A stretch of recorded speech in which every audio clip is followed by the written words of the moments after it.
Hello guys, selepas setahun akhirnya hari ini sahabat-sahabat semua seperti mana yang dikatakan disahkan sendiri oleh Perdana Menteri Datuk Seri Anwar Ibrahim bahawa akan ada rombakan kecil dalam Kabinet Kerajaan Perpaduan. Dan hari ini Perdana Menteri telah pun mengumumkan dan pastinya ada yang sedikit kejutan, ada juga pelantikan baru sebagai menteri, sebagai timbalan menteri.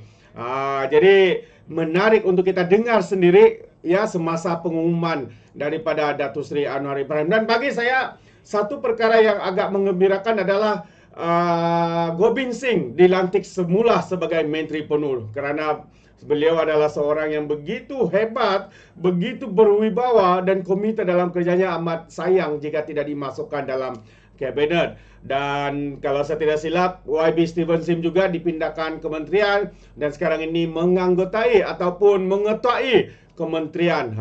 Jadi tanpa buang masa sahabat semua, mari kita dengar pencerahan daripada Datuk Seri Anwar Ibrahim berkaitan dengan rombakan kabinet yang baru saja diumumkan ini. Setelah kita menyempurnakan tugas sebaik mungkin, setelah 1 tahun kita labuhkan tirai dan sekarang kita cuba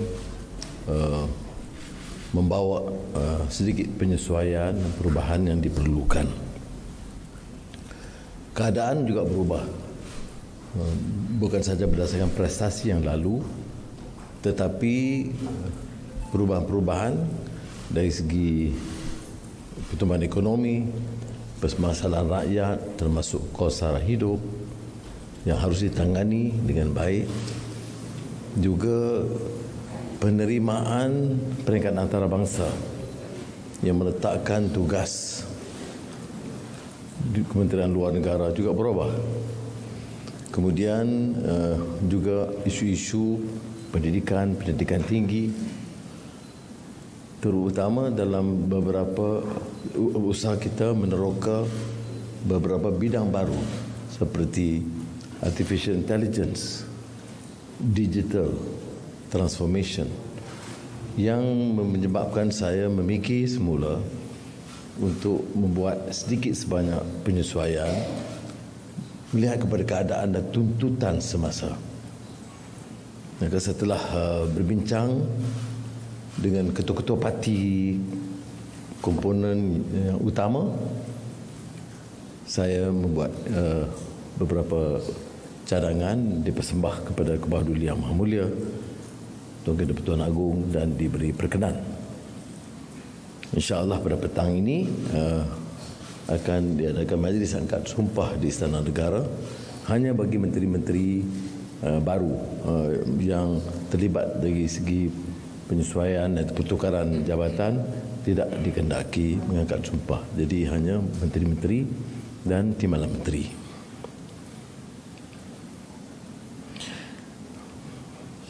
Perdana Menteri Anwar Ibrahim dan Menteri Kewangan. Menteri Kewangan kedua yang dilantik sebagai senator, Datuk Seri Amir Hamzah Azizan. Timbalan Menteri Kewangan yang sebelumnya Timbalan Menteri Pendidikan, Lim Hui Ying. Timbalan Perdana Menteri menangkap Menteri Kemajuan Desa dan Wilayah, Datuk Seri Dr. Ahmad Zahid Hamidi, dan dipertanggungjawab juga dalam urusan NADMA. Timbalan Menteri Kemajuan Desa dan Wilayah, Datuk Hajah Rubiah binti Wang. Timbalan Perdana Menteri 2 dan Menteri Peralihan Tenaga dan Daya Guna Awam, Datuk Seri Haji Fadilah bin Haji Yusof, yang juga dipertanggungjawabkan dalam urusan Sabah dan Sarawak. Justru kerana kita menjadikan urusan semua negeri termasuk Sabah dan Sarawak sebagai urusan Jemaah Menteri secara langsung dan pertanggungjawaban saya dan juga Timbalan Perdana Menteri Fadilah, maka tidak diadakan Menteri Urusan Sabah dan Sarawak. Ini akan diuruskan sendiri oleh TPM 2. Timbalan Menteri Peralihan Tenaga dan Daya Guna Awam Haji Akmal Nasrullah bin Muhammad Nasir. Menteri Pengangkutan Lok Siu Fuk. Timbalan Menteri Pengangkutan Datuk Haji Hasbi bin Haji Habibullah. Menteri Pertanian dan Keterjaminan Makanan Datuk Seri Haji Muhammad bin Sabu. Timbalan Menteri Pertanian dan Keterjaminan Makanan Datuk Arthur Joseph Kurup. Menteri Ekonomi Saudara Muhammad Rafizi bin Ramli. Timbalan Menteri Ekonomi Datuk Hajah Hanifah Hajar Taib. Menteri Pembangunan Kerajaan Tempatan Saudara Ngako Meng. Timbalan Menteri Pembangunan Kerajaan Tempatan Datuk Aiman Athirah binti Sabu. Menteri Luar Negeri Datuk Seri Utama Haji Muhammad bin Hassan. Timbalan Menteri Luar Negeri Datuk Muhammad bin Al-Amin. Menteri Kerja Raya Datuk Seri Alexander Nanta Linggi. Timbalan Menteri Kerja Raya Datuk Seri Haji Ahmad bin Haji Maslan. Menteri Dalam Negeri Datuk Seri Saifuddin Nasution bin Ismail. Timbalan Menteri Dalam Negeri Datuk Seri Dr. Syamsul Anwar bin Haji Nasrah.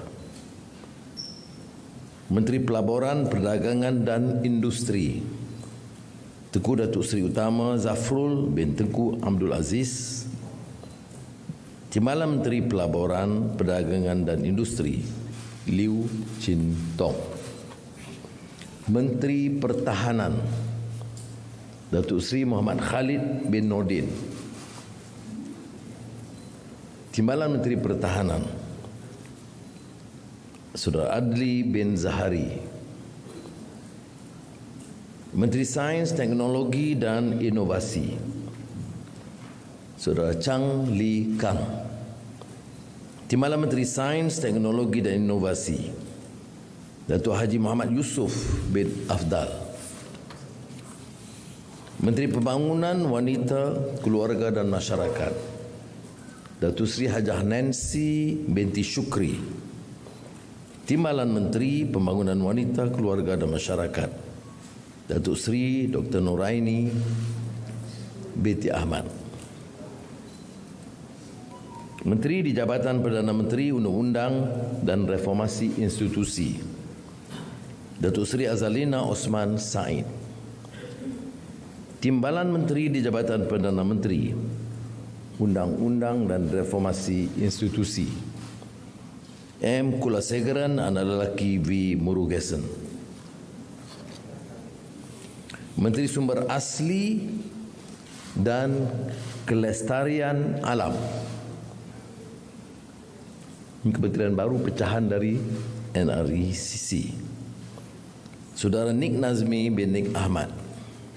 Timbalan Menteri Sumber Asli dan Kelestarian Alam Datuk Seri Huang Tiong Si. Menteri Pembangunan Usahawan dan Koperasi Datuk Iwon Benedict. Timbalan Menteri Pembangunan Usahawan dan Koperasi Datuk Ramanan Ramakrishnan. Menteri Pendidikan Tinggi Datuk Seri Diraja Dr. Zamri bin Abdul Kadir. Timbalan Menteri Pendidikan Tinggi Datuk Mustafa alias Muhammad Yunus Satmud. Menteri Pelancongan Seni dan Budaya Datuk Seri Tiong Keng Sing. Timbalan Menteri Pelancongan Seni dan Budaya Khairul Firdaus bin Akbar Khan. Menteri Komunikasi Saudara Ahmad Fahmi bin Muhammad Fadil. Timbalan Menteri Komunikasi Teo Ni Ching. Ini juga kementerian baru, pecahan daripada Kementerian Komunikasi dan Digital. Menteri Pendidikan Fadlina binti Siddiq. Timbalan Menteri Pendidikan Saudara Wong Kah Wah. Menteri Perpaduan Datuk Aaron Ago Anak Dagang. Timbalan Menteri Perpaduan Saraswati Anak Perempuan Kandasamy.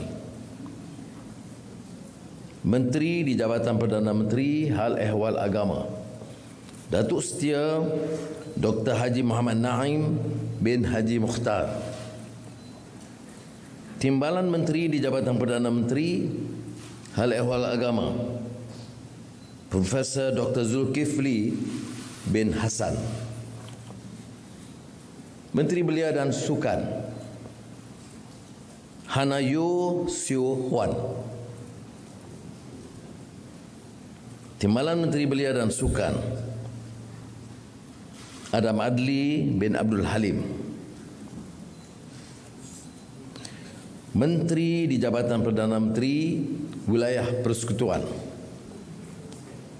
Dr. Zaleha binti Mustafa. Menteri Perdagangan Dalam Negeri dan Kos Sara Hidup Datuk Armizan bin Muhammad Ali. Timbalan Menteri Perdagangan Dalam Negeri dan Kos Sara Hidup Hajah Fuziah binti Saleh. Menteri Perladangan dan Komoditi Datuk Seri Johari Abdul Ghani. Timbalan Menteri Perladangan dan Komoditi Datuk Chan Fung Hin. Menteri Kesihatan Datuk Seri Dr. Haji Zulkifli Ahmad. Timbalan Menteri Kesihatan Datuk Lokanisman bin Awang Sauni. Menteri Digital Gobind Singh Dio. Timbalan Menteri Digital Datuk Ugak Anak Kumbong. Menteri Sumber Manusia Saudara Steven Sim Chi Kiong. Timbalan Menteri Sumber Manusia Datuk Seri Abdul Rahman bin Haji Muhammad.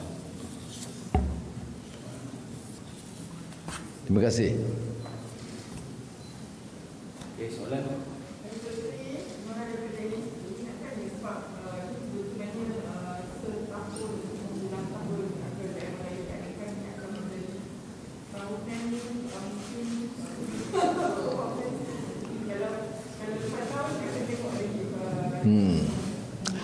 Saya harap insya-Allah kalau keadaan prestasi baik, memuaskan dan tidak ada tekanan-tekanan atau permasalahan baru seperti isu saya sebut tadi digital, ya, saya tidak fikir harus ada apa-apa perubahan untuk kita terus ada rencana 4 tahun akan datang sehingga pilihan raya umum.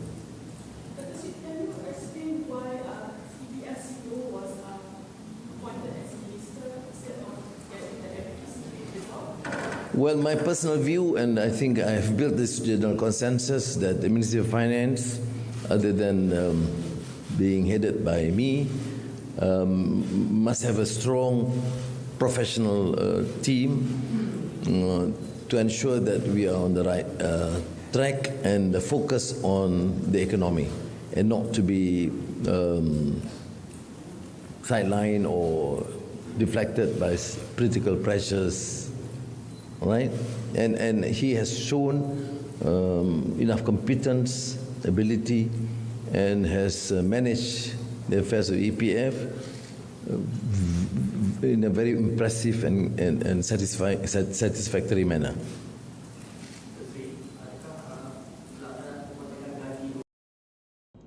Alright guys, itu dia sedikit pengumuman yang telah dibuat oleh Datuk Seri Anwar Ibrahim. Ya, ada juga menteri-menteri yang baru ya, seperti Johari Abdul Ghani ya, yang begitu hebat, seorang berkaliber dan sebagainya, seperti Gobind Singh, Stephen Sim akan menguasai kementerian baru dan sebagainya.